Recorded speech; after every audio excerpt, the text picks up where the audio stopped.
નમસ્કાર દર્શક મિત્રો, એચડી ન્યૂઝમાં આપનું હાર્દિક સ્વાગત છે। હું છું આપની સાથે આરડી વાઘેલા। જોઈએ આજના મુખ્ય સમાચાર।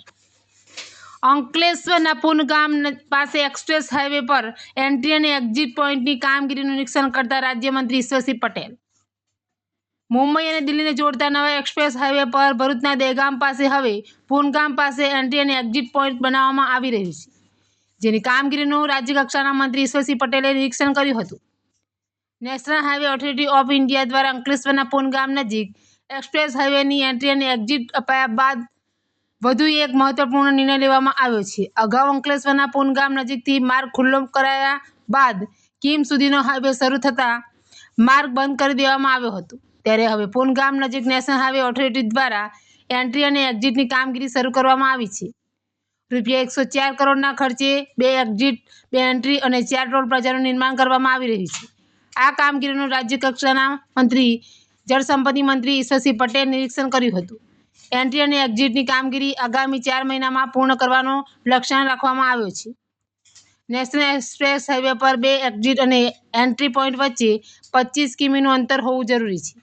ભરૂચમાં દહેગામ પાસે એન્ટ્રી અને એક્ઝિટ પોઈન્ટ હોવાથી ત્યાંથી 25 કિમી દૂર સુધી એન્ટ્રી અને એક્ઝિટ પોઈન્ટને મંજૂરી મળી રહી તેમ ન હતું। રાજ્યના પાણી પુરવઠા મંત્રી વિભાગના મંત્રી ઈશ્વરસિંહ પટેલ આ મામલે સરકારમાં રજૂઆત કરી હતી, જેના પગલે નેશનલ હાઈવે ઓથોરિટીએ દહેગામથી માત્ર 10 કિમીના અંતરે આવેલા પૂનગામ પાસે એન્ટ્રી અને એક્ઝિટ પોઈન્ટને મંજૂરી આપી છે।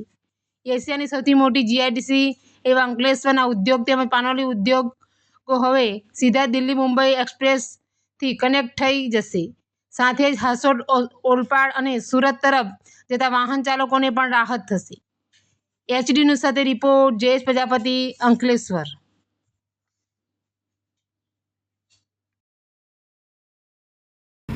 આદરણીય દેશના યશસ્વી પ્રધાનમંત્રી આદરણીય શ્રી નરેન્દ્રભાઈ મોદી સાહેબ, દેશના ગૃહમંત્રી આદરણીય શ્રી અમિતભાઈ શાહ સાહેબ અને કેન્દ્રીય માર્ગ મકાન મંત્રી આદરણીય શ્રી નીતિનભાઈ ગડકરીજીના સાનિધ્યમાં આ નેશનલ હાઈવે 4 એટલે કે ભારતમાલા દિલ્હી મુંબઈ એક્સપ્રેસ વે જે બની રહ્યો છે, એમાં જનરલી 25 કિલોમીટરે એન્ટ્રી એક્ઝિટ આપતા હોય છે, પરંતુ ગુજરાત સરકારની અંદર પણ રજૂઆત કરીને આદરણીય મુખ્યમંત્રી શ્રી ભૂપેન્દ્રભાઈ પટેલ સાહેબને અને આદરણીય ડેપ્યુટી મુખ્યમંત્રી શ્રી હર્ષભાઈ સંઘવીજીને રજૂઆત કરતા અને આદરણીય ગડકરીજીને રજૂઆત કરતા એમણે 25 કિલોમીટરની જે એમનો ક્રાઇટેરિયા હતો એ તોડીને આપણને ભરૂચ દહેગામ ખાતે અને અંકલેશ્વર પૂનગામ ખાતે એટલે કે માત્ર 8 થી 10 કિલોમીટરના ગાળાની અંદર આપણને એન્ટ્રી એક્ઝિટ આપી છે।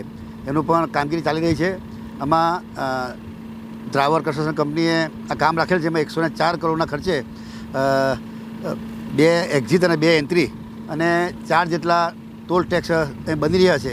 4 મહિનાની અંદર કામગીરી પૂર્ણ થયેથી આ વિસ્તારના Ankleshwar GIDC, Pandoli GIDC, Jhagadia GIDC, Valia, આ તરફ હાંસોદ, અંકલેશ્વરના ગામડાઓ અને ઓલપાડ તેમજ સુરતના લોકોને પણ આ એન્ટ્રી એક્ઝિટ મળવાથી તમામ લોકોને લાભ થવાનો છે। જે આમ ફરી જવું પડે તેની જગ્યાએ પહેલાં જે